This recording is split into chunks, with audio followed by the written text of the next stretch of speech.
Holes. Chapter 11. Stanley returned to his hole. It wasn't fair. Mr. Pendanski had even said his fossil was interesting. He slammed his shovel into the ground and pried up another piece of earth.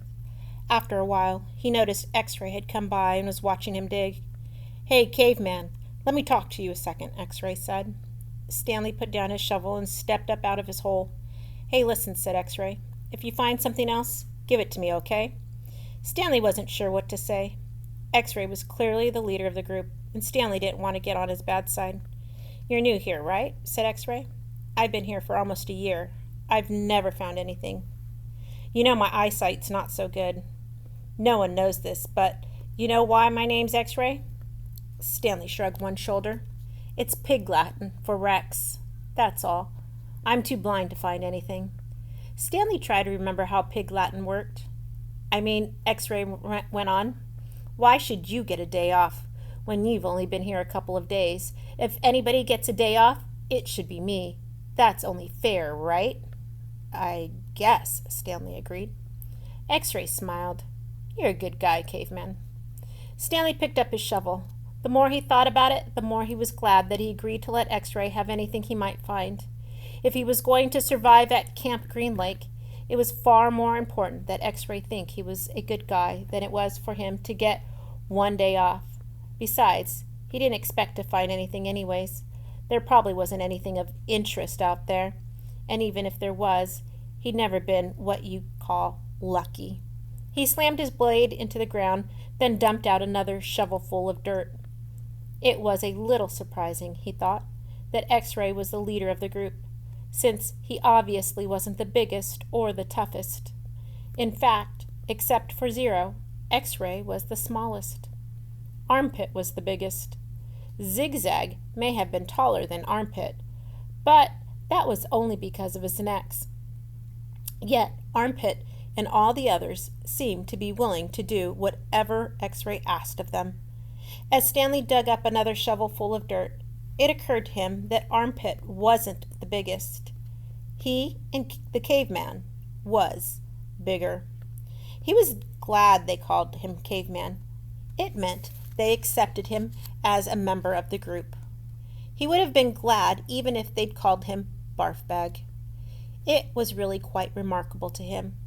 At school, bullies like Derek Dunn used to pick on him, yet Derek Dunn would be scared senseless by any of the boys here.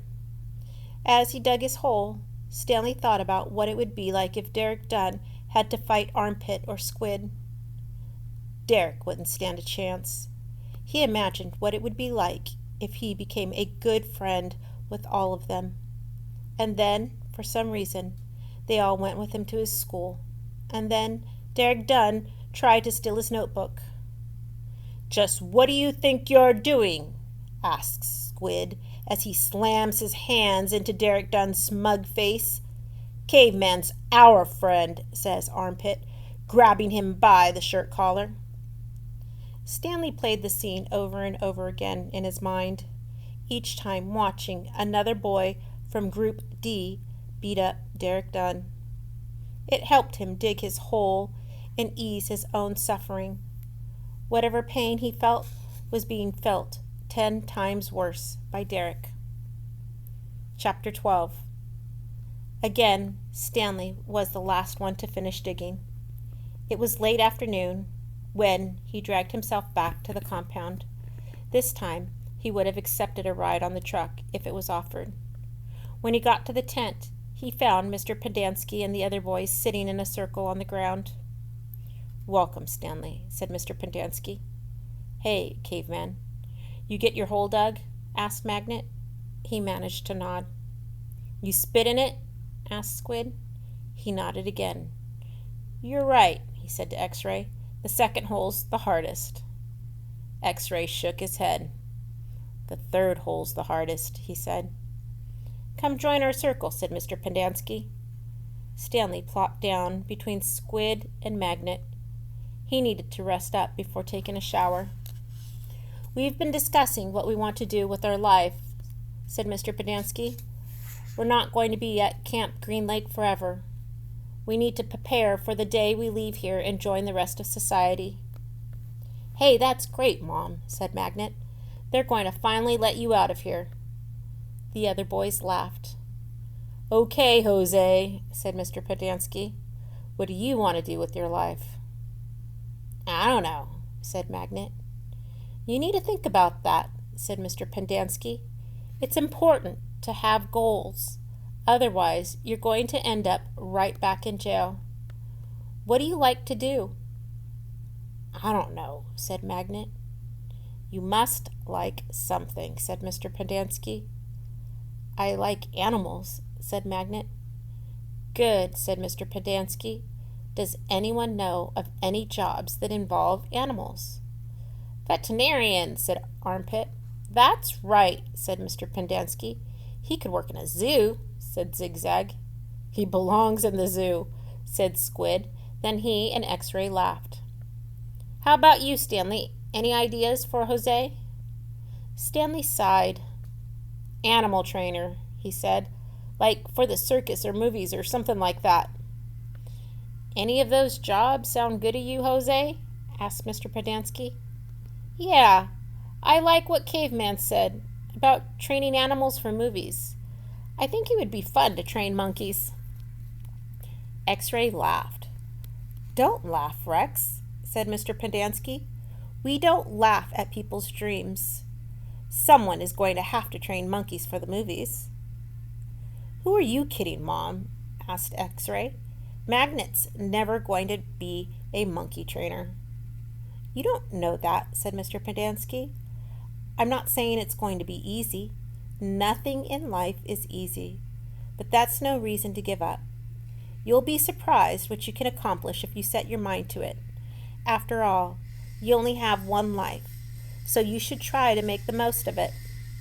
Stanley tried to figure out what he'd say if Mr. Pendanski asked him what he wanted to do with his life. He used to think he wanted to work for the FBI, but this didn't seem the appropriate place to mention that. So far, you've all done a pretty good job at messing up your lives, said Mr. Pendanski. I know you think you're cool. He looked at Stanley. So you're cavemen now, huh? You like digging holes, caveman? Stanley didn't know what to say. Well, let me tell you something, caveman. You're here on account of one person. If it wasn't for that person, you wouldn't be here digging holes in the hot sun. You know who that person is? My no-good, dirty, rotten pig stealing great-great-grandfather. The other boys howled with laughter. Even Zero smiled. It was the first time Stanley had ever seen Zero smile. He usually had such an angry expression on his face. Now he had such a huge smile, it almost seemed too big for his face. Like the smile on a jack-o'-lantern. No, said Mr. Pendanski. That person is you, Stanley. You're the reason you're here. You're responsible for yourself. You messed up your life, and it's up to you to fix it. No one else is going to do it for you, for any of you. Mr. Pendanski looked from one boy to the other. You're all special in your own way, he said. You've all got something to offer. You have to think about what you want to do. Then do it. Even you, Zero. You're not completely worthless. The smile was now gone from Zero's face. What do you want to do with your life? Mr. Pendanski asked him. Zero's mouth was shut tight. As he glared at Mr. Pendanski, his dark eyes seemed to expand. What about it, Zero? Asked Mr. Pendanski. What do you like to do? I like to dig holes.